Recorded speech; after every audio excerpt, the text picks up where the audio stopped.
Hi, welcome to Fiberchats. My name is Irina. I'm the host here, and today I'm bringing to you a fabulous felter. Uh, Laura Reeks, welcome to my channel. Thank you. Thank you so much for having me. Well, I was stopped in my tracks when I stumbled on your Instagram account, and this is how I discover a lot of really beautiful fiber artists. I remember the video that I saw actually. It was you showing a picture of this bird nest with four little eggs in it, Uh, and then the process of recreating it. And in the end, I couldn't tell if it was still a photograph or if it was the actual felting.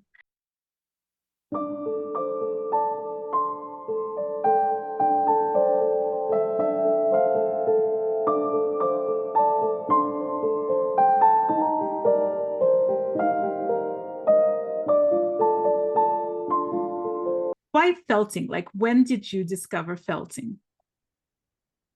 So I really found it kind of accidentally. I was looking through a catalog. It was close to the holidays, and I saw these really adorable bird ornaments, and they were unique and colorful and vibrant, and I really liked them. I'm not gonna say they were overpriced because now that I know what goes into it, they weren't. They were out of my budget at the time. So like a lot of people, I was like, well, I think I could do that myself. So I had to learn, it said they were needle felted in the description, and I didn't even know what that was. So I did some research and bought some supplies and spent probably a lot more money than I would have if I had just bought the ornaments. But I tried it, and it was really fun, and I continued to research felting because then I had the supplies and some leftover supplies, and I kept seeing information about wet felting. And so I started looking at videos and reading articles about wet felting and what that was, and I thought that looked fun. And at the time, two of our daughters were school aged, and they did 4-H in our county, so they had to do like a little craft project for 4-H. And I said, well, why don't we try this for your 4-H project? And we had so much fun with it. They loved it, and I felt like there was just maybe something more that I could be doing with it. So that's kind of when it all started for me. And I started having a lot of fun with it, and around that time I went part-time from my full-time job, so I had a little more time to dedicate to it, and it all is just kind of spiraled from that. Well, when you think about you growing up, you were very artistic from the early age, but not like crafty, like artsy artistic, right? Right. So When I you drew, yeah, I drew a lot growing up. But other than that, I mean, I think I did a lot of crafts, random crafts. I went into biology for my education, and then I became a medical technologist in a hospital lab and worked in the lab for 18 years. So I think crafts were really kind of my creative outlet. Um, so I did random crafts, but nothing really specific that I stuck to until I found felting. well, when you think about felting and like what you're doing today, in your mind, is that craft or is it art? I I consider it art now, and I'm not someone who gets that specific about the line, like I think being creative, creating is art. Like I don't like to try to put some sort of like it's craft, it's not art. Like I don't like to be like that. So um I consider it art, and I consider a lot of other crafts art as well that maybe others wouldn't. Well, it's funny because the reason I ask you, I recently posted a picture of lace that I'm knitting, and I asked like, do you think it's art or craft? And one lady said, if you follow a pattern, then it's craft, and if the pattern is yours, then it's art. And I said, well, would you consider a pianist an artist, even though he's playing somebody else's music? Like, how do Right. you draw that line, right? Like, I feel like we getting stuck on the definitions of it, but the Mhm. reality of it, it's like it's really blended, sort of. Yeah, and so much of it is skill too. I mean, like using the pianist as an example, not everyone could play that music Right. at a certain level, to do it justice. So I think sometimes even being able to follow a pattern and just give it justice and create something beautiful out of it. I mean, you've still made something. There's probably gonna be a lot of debate on that. Well, that's the idea of Fiberchats, right? With Spark Yeah. TV. So, like, guys, let us know what you think about art versus craft debate out there.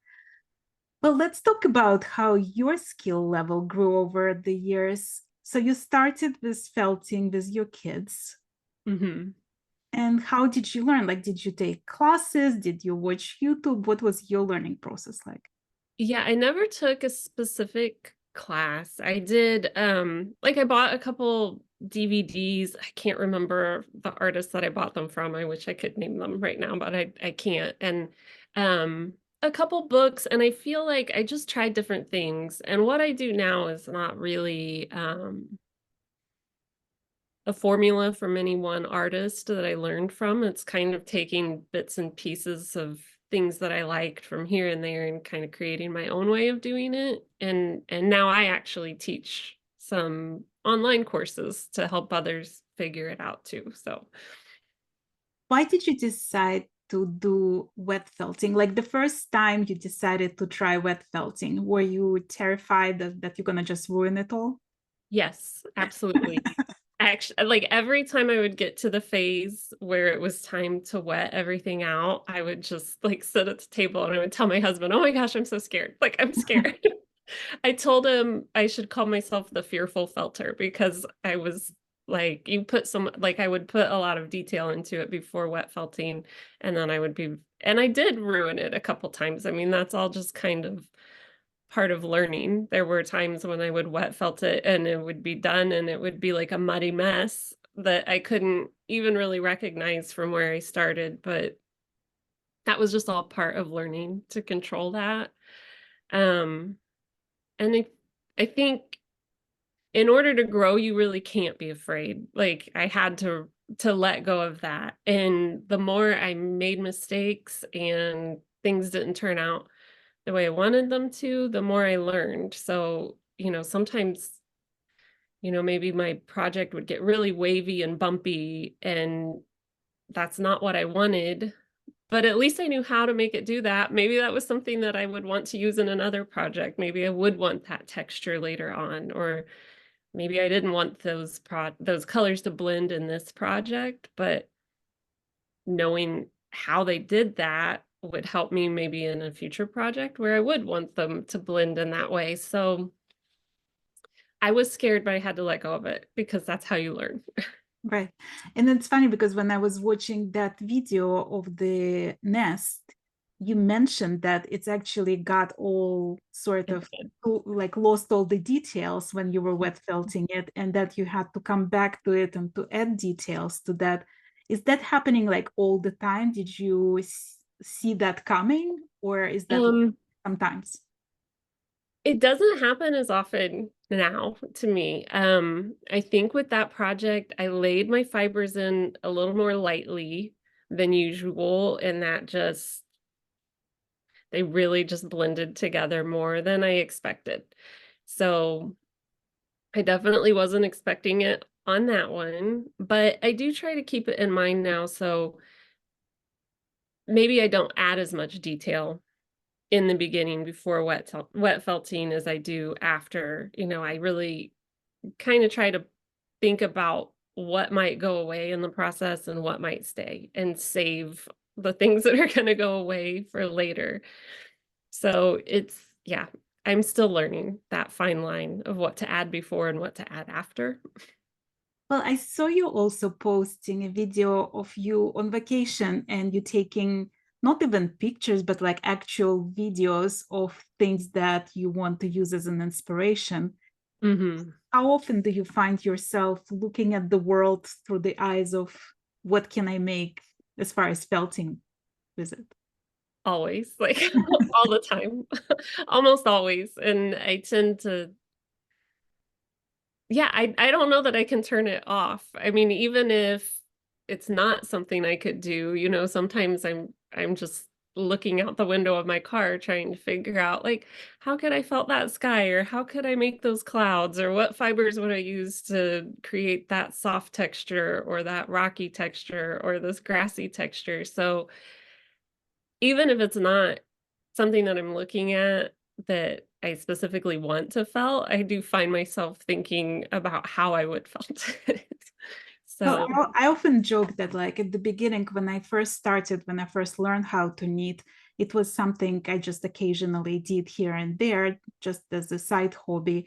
And at this point, it turned into passion slash obsession, where it's like it's constantly on my mind, like everything I'm doing throughout the day. Knitting is like, well, I could be doing this, or I could go and knit, right? Like I could be dusting, or like who needs dusting when you can go and knit? yes, How much do you think about felting like throughout the day?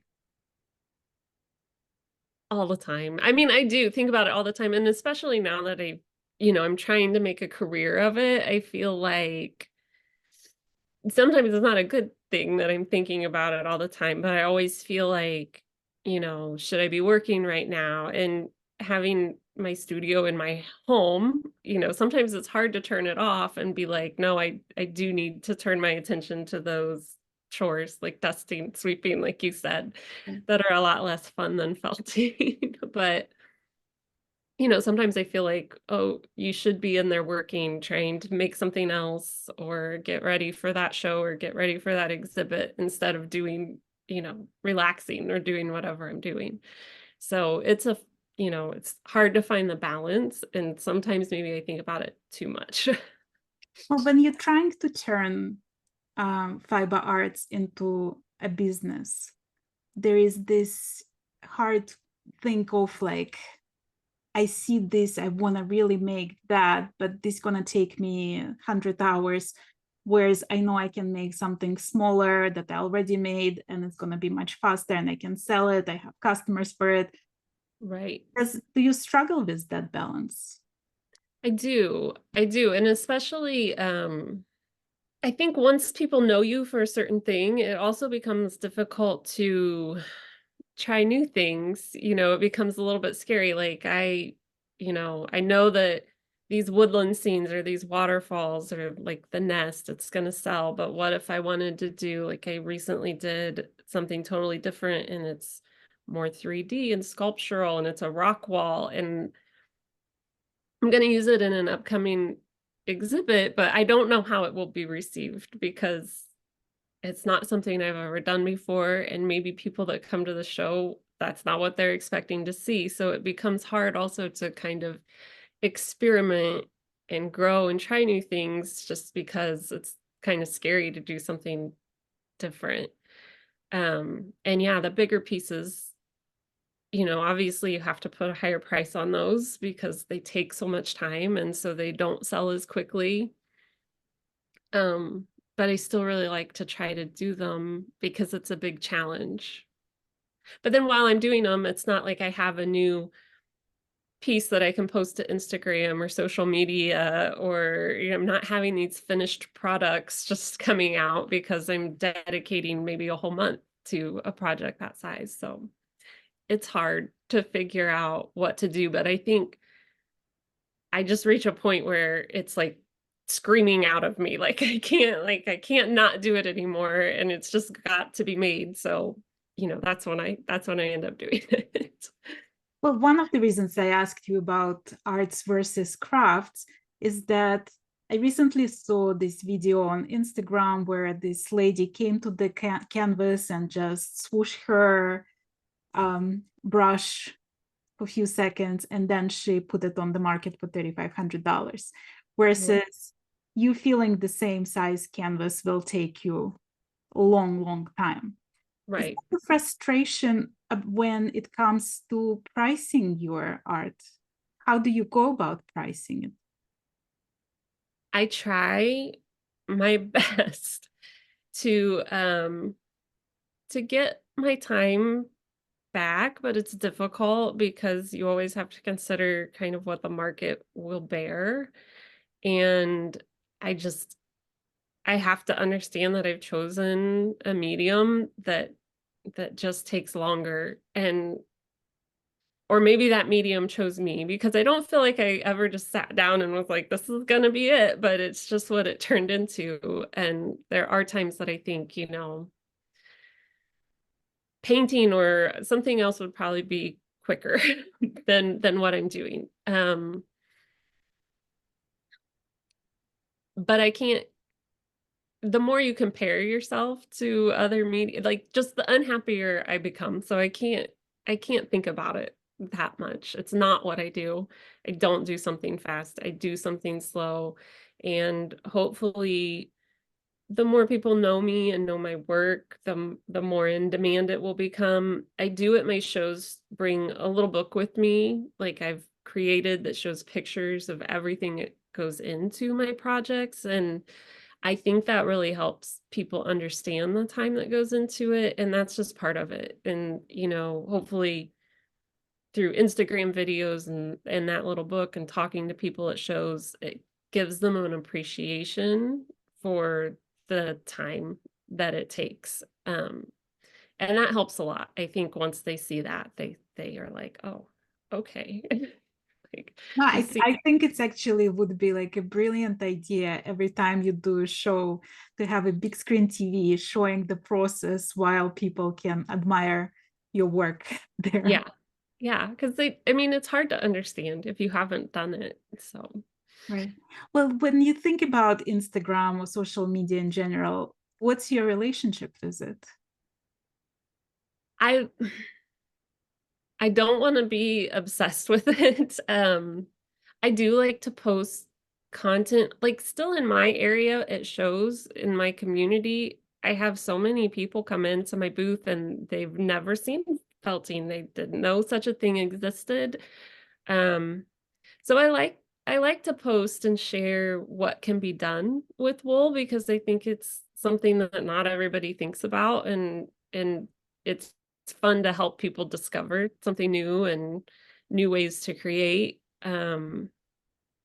But I'm not trying to become some big influencer or anything. I just want to be able to share what I make and how I make it, and hopefully inspire others to try something of their own. Well, one of the things you shared on social media is how you organize that wall behind you. And I Yeah. thought it was extremely inspiring and helpful because you have a system. Can you tell us a little bit about it? So I use these little plastic containers, and I like it because it keeps the bugs. Like, I don't have to worry about bugs or dust, things like that getting into my wool.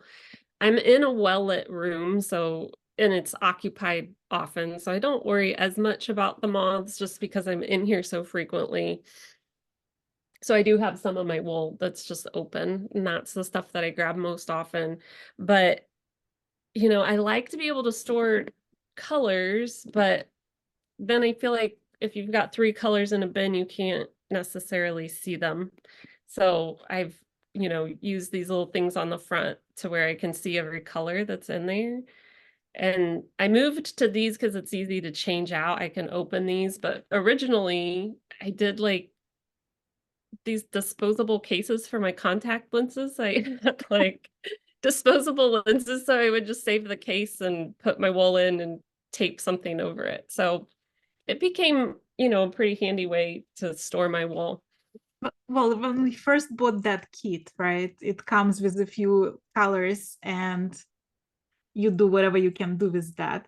Mhm. How did it grow over the years? And like, do you have every single color you want, or do you replenish them as soon as it goes down? How well are you inventorying it?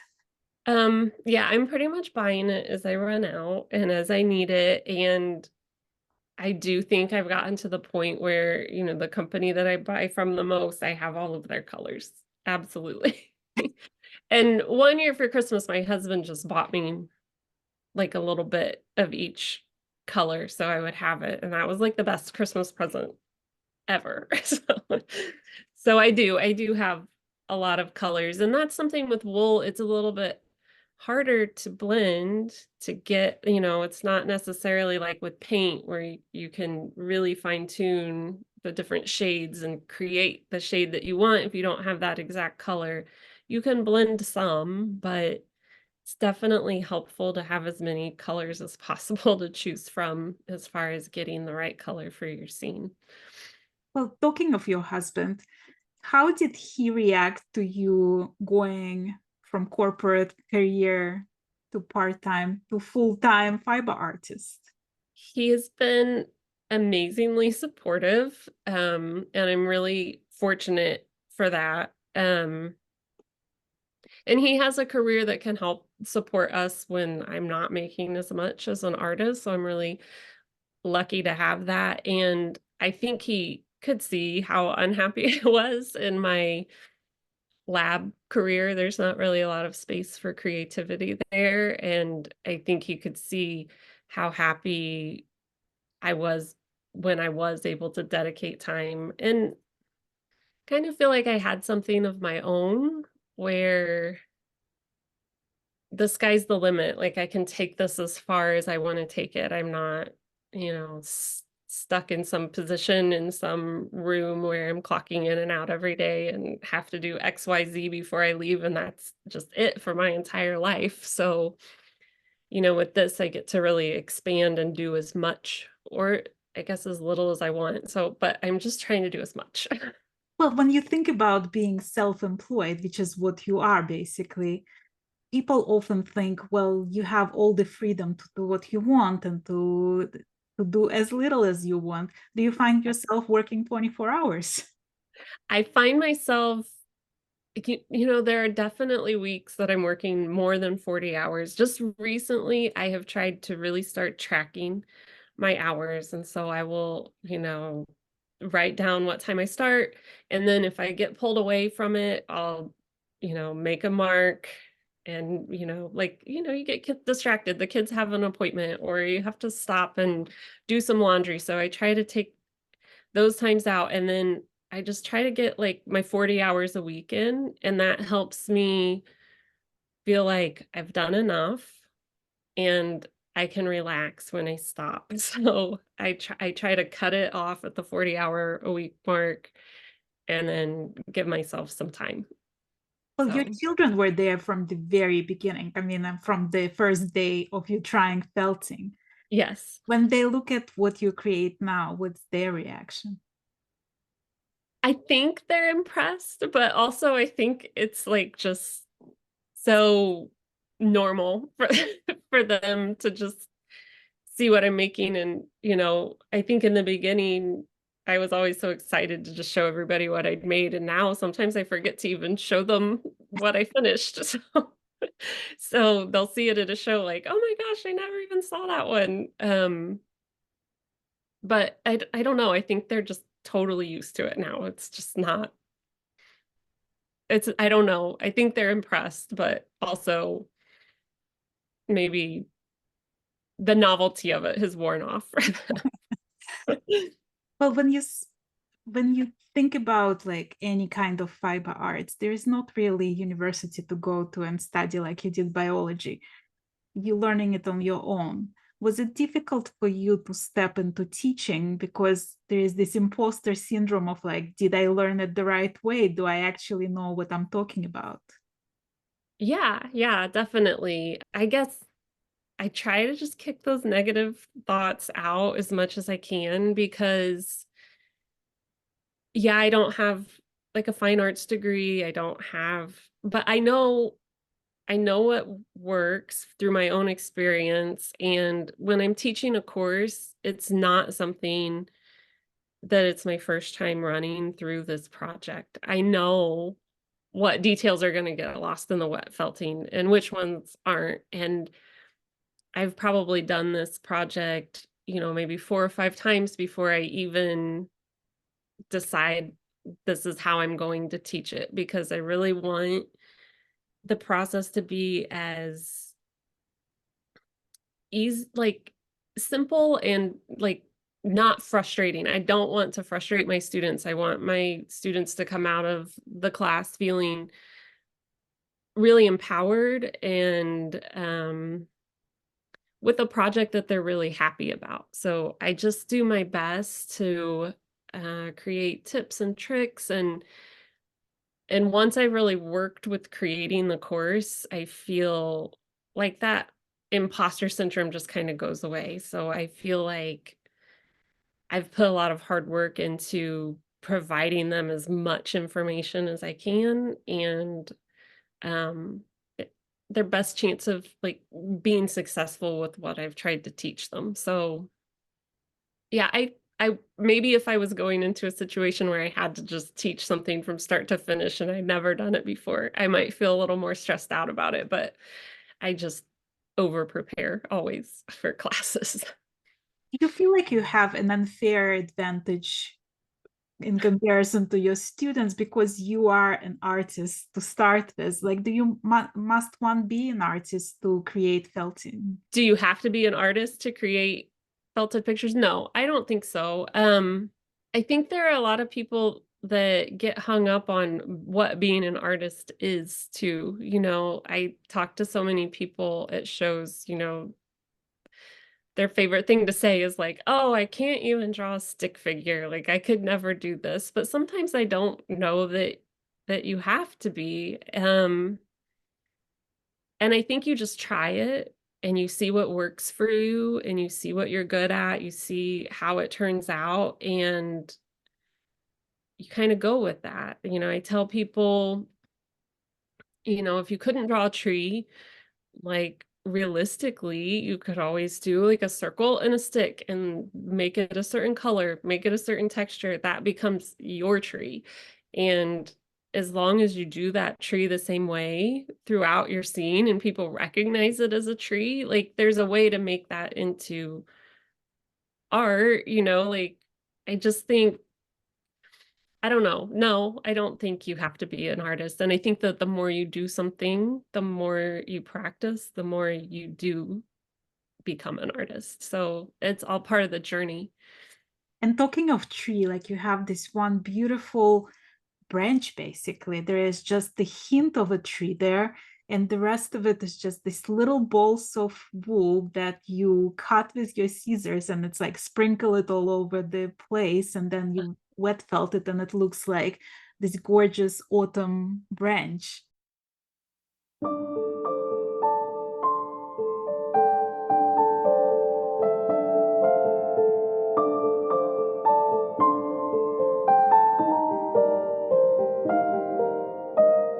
Yeah.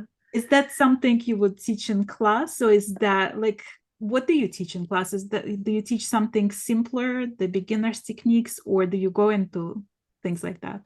Um, I think that like a lot of my classes almost look more complex than that.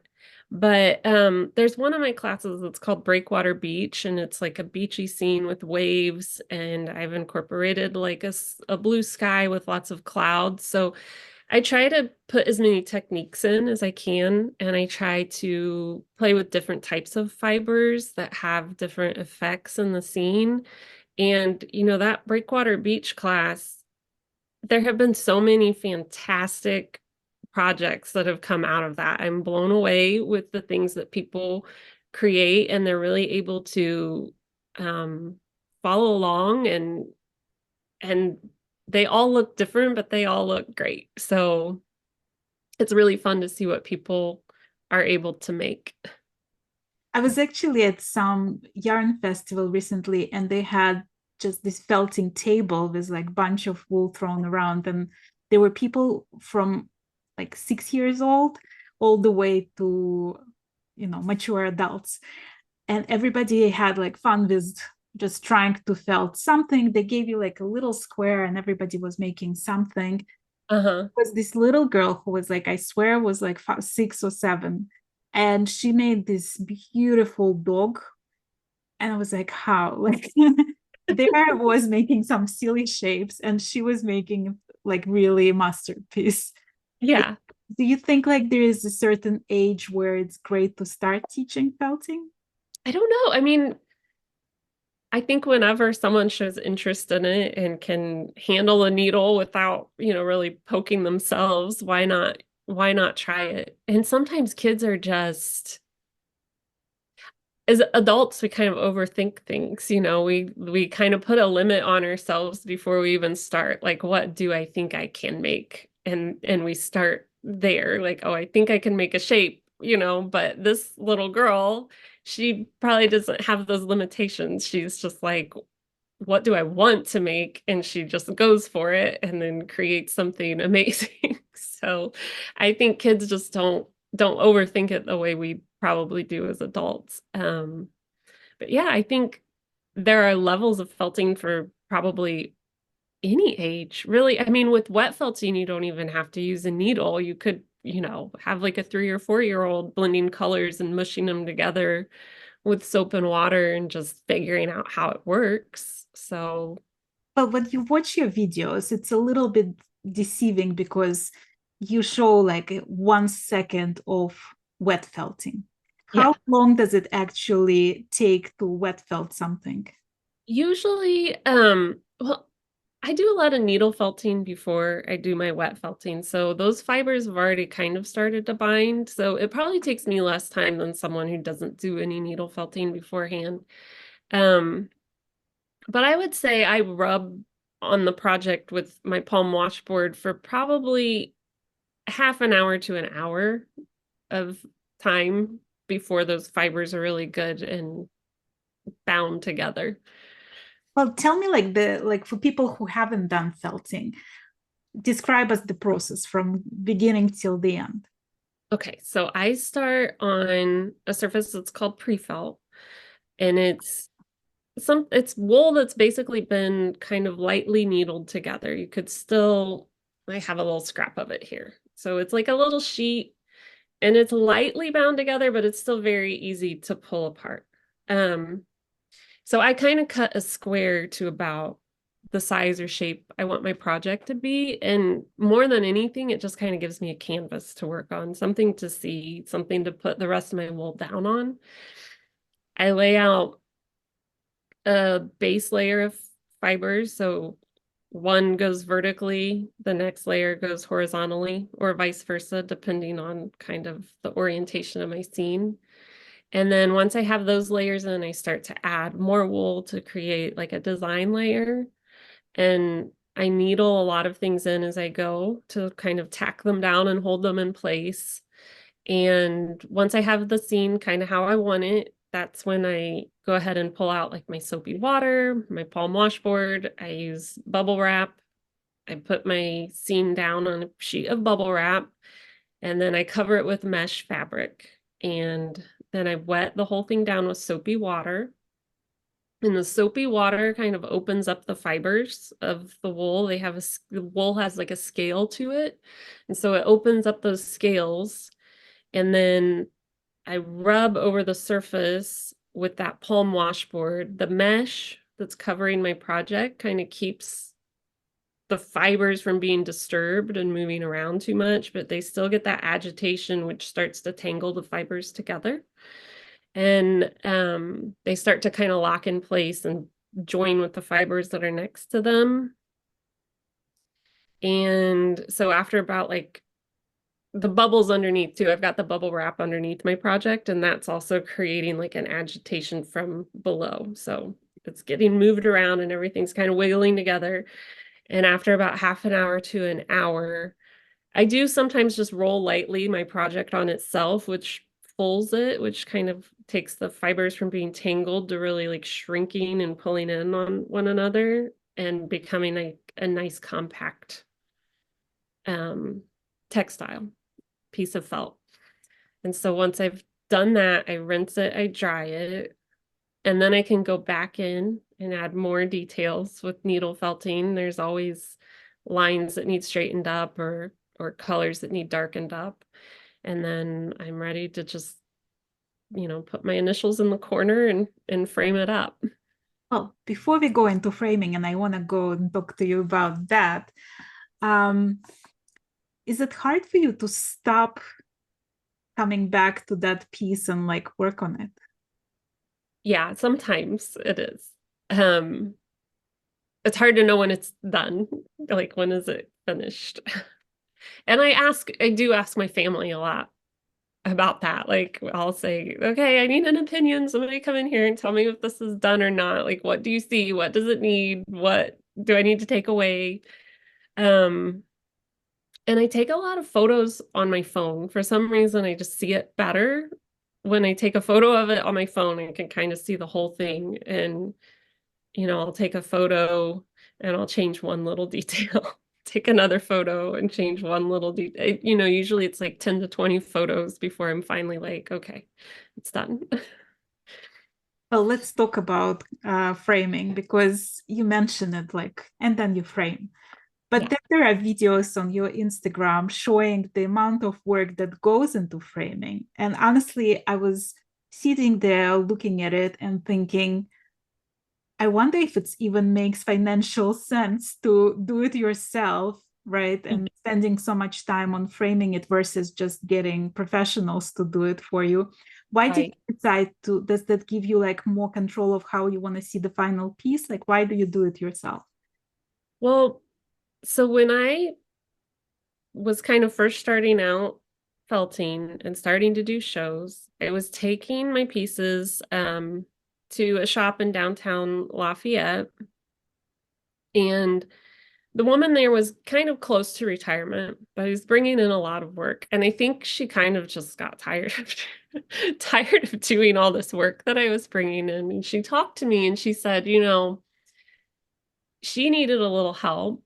She said, if you would like to come and help out, basically she paid me in supplies. So I would come in, I learned how to frame from her, and she would show me how to do it. And I would, maybe do 5 hours of work helping her frame her clients' work. And then she would give me that money in framing supplies to frame my own work. And I could do it there with all the supplies that she had.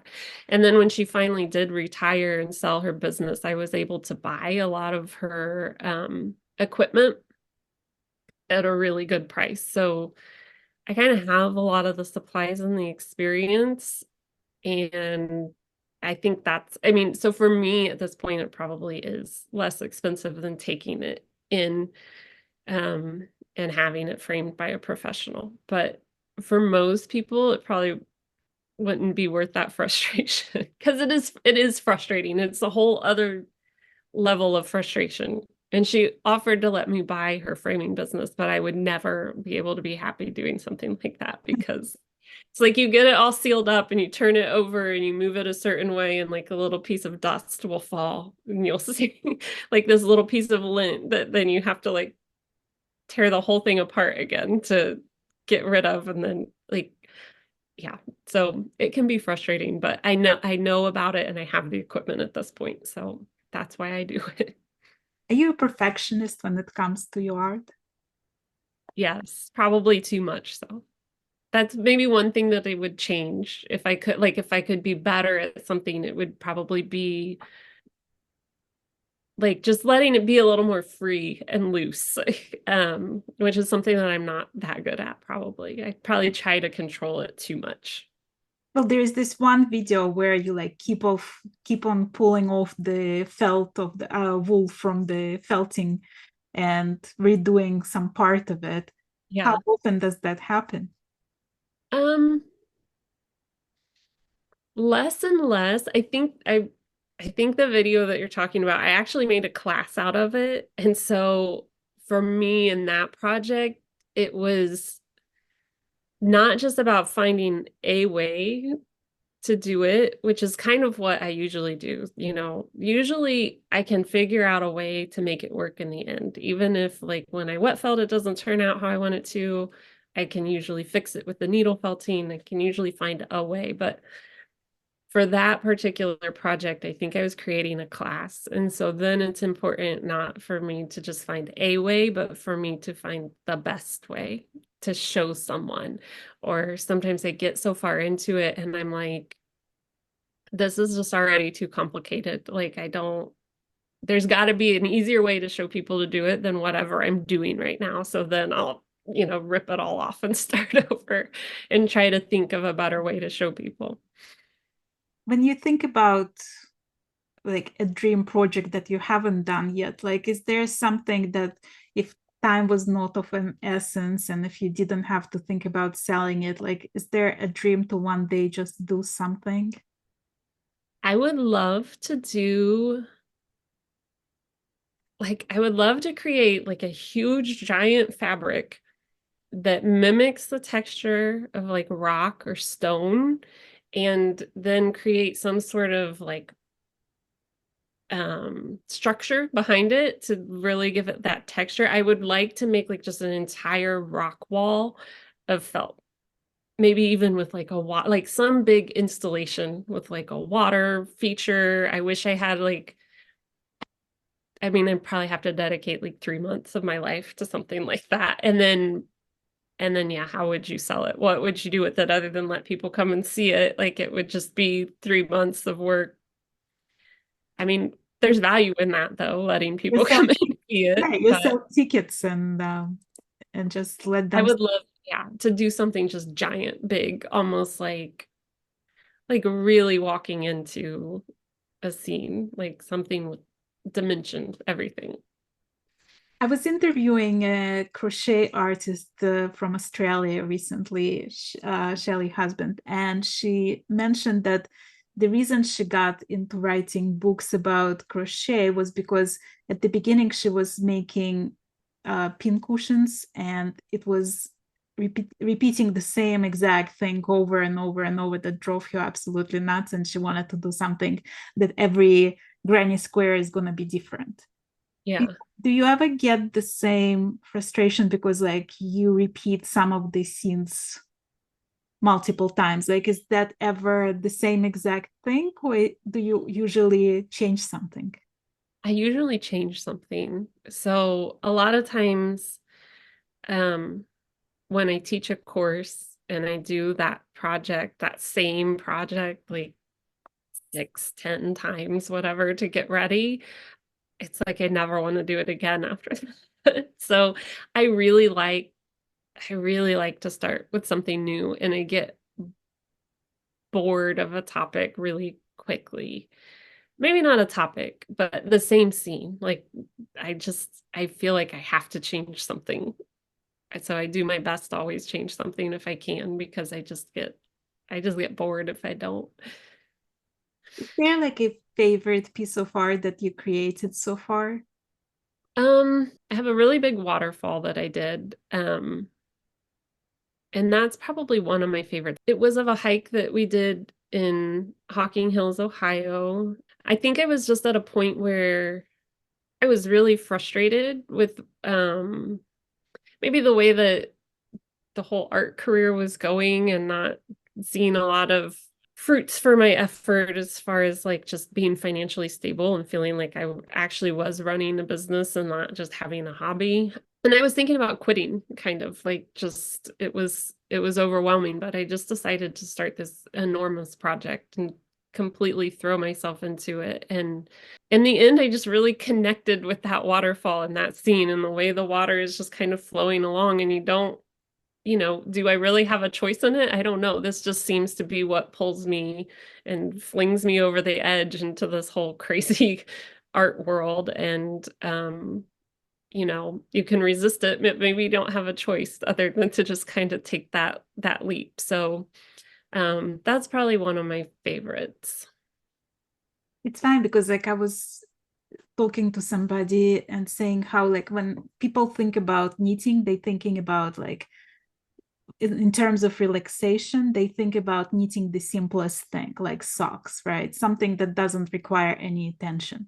And I find for myself that when I'm doing something more complex that keeps my attention, I forget about all the worries in the world and I concentrate on that project.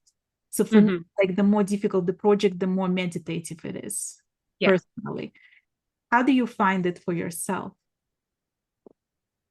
It comes and it goes. So usually I go through phases on any one project. So, in the beginning, I'm excited. And then sometimes when I get hung up on some of the tiny details, like at some point I usually get my friend here. At some point I usually get frustrated, and maybe just like feeling like things aren't progressing quickly enough. Um, but then there's always a time, maybe like halfway through, where it just really like I start to finally see it coming together. And that's when I get really excited. And that's when it becomes like how you were talking, like I'm not overthinking it anymore. I'm just kind of doing it and really immersed in the process and excited to see where it's going to go next and really wanting to throw my time into it. So it's always just getting over that initial hump of like overthinking it in the beginning and then really becoming immersed in it eventually. So, Well, I have a question about that cat of yours. You always do scenes of nature mostly. Do you think about doing like creating series of animals, different animals? And I know that you did like a butterfly, for example, of, yeah. but Yeah. like, are you ever thinking in terms of collections? Um, an animal collection is something that I haven't really thought about, but it would be a lot of fun. Maybe I'm afraid if I start doing animals that then I'll move into like pet portraits and never be able to get out of it. I don't know.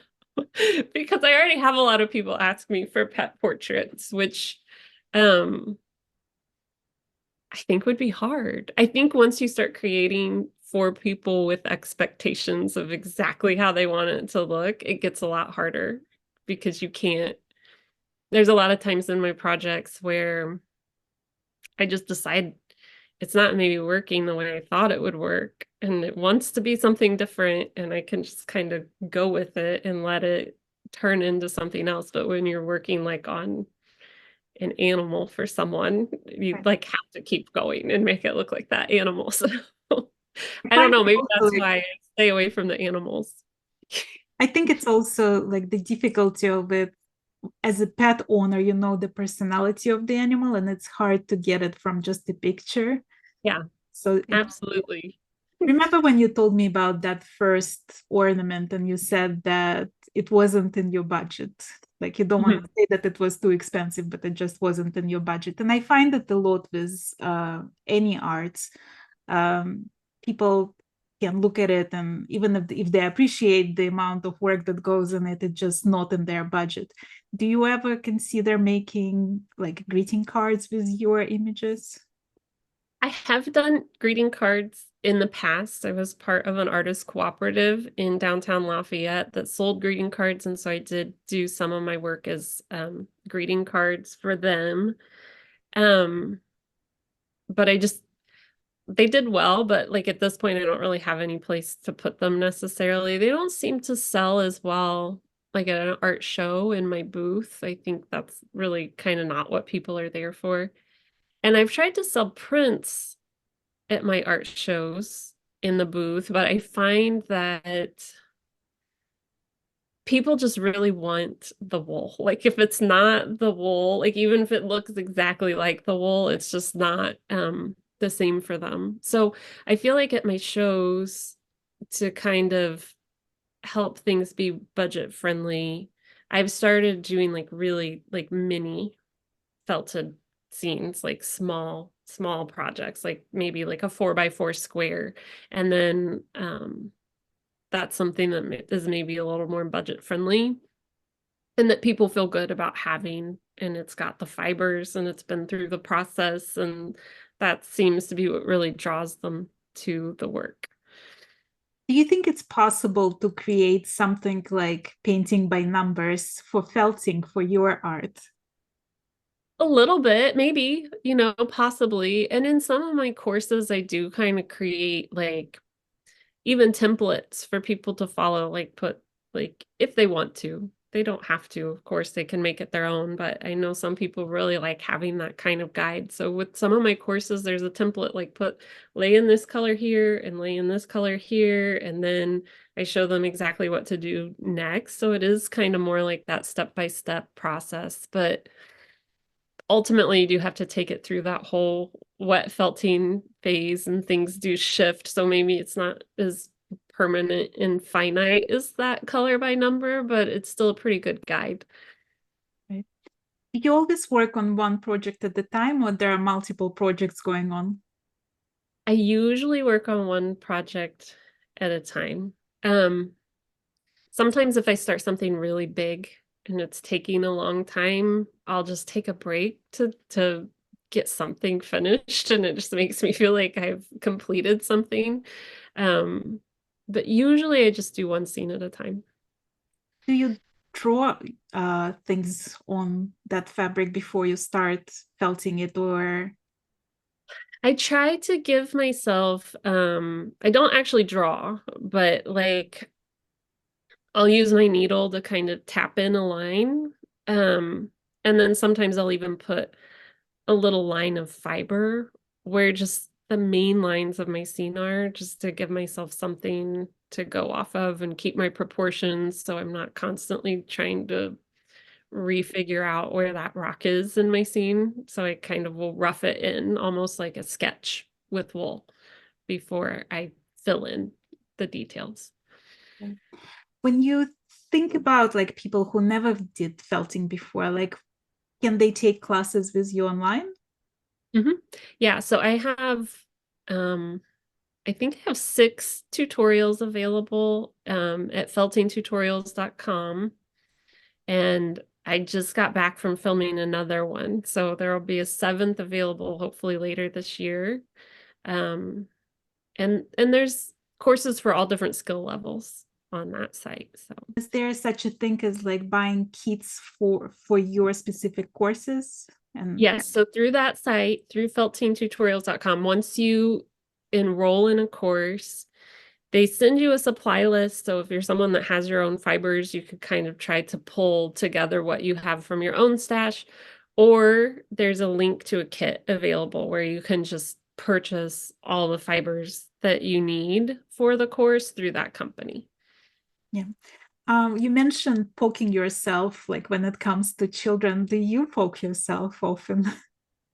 Not not when I'm doing like the 2D felted scenes that I normally show on my social media and stuff. Around Christmas, around the holidays, I'll usually sit down and make some ornaments, some like little 3D objects. So I find that when I'm holding that project in my hand and poking it with the other hand, yes, I will end up poking myself. I've gotten better at it, and you can't, like, I've learned that I can't watch TV or get distracted. Like, you really have to focus on what you're doing when you're holding it in your hand. So, Did your tools change over the years? Like, do you have a preferred brand of needles? I buy almost all my supplies through a company in Texas called Living Felt, and they're associated with feltingtutorials.com. So I think that's partly why I buy through them too. They're a great company.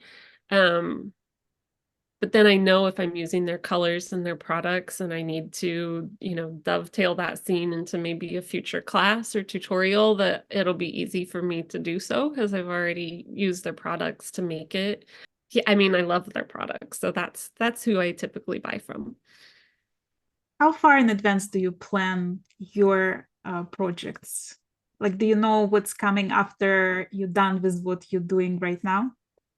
No, not usually. So I just finished something yesterday, um, which is what I sent you the process video of. Um, and now that that's done, I don't know what I'm going to start next. And that's one of the hardest places to be for me. I'll sit on the couch at night and really try to like just go through my phone and find photos from hikes. I really like to be able to use my own inspiration photos for a scene if I can. So it's a lot of just scrolling through pictures and finding something that inspires me, something I think I can translate to wool, and then cropping the photo and changing all that stuff. So I don't know what I'm gonna do next. It's a hard thing to decide. Well, I'm gonna post that video that you sent me at the end of this interview, so you guys can see what's about to come out on social media. And I'm gonna be waiting to see what you're gonna create next.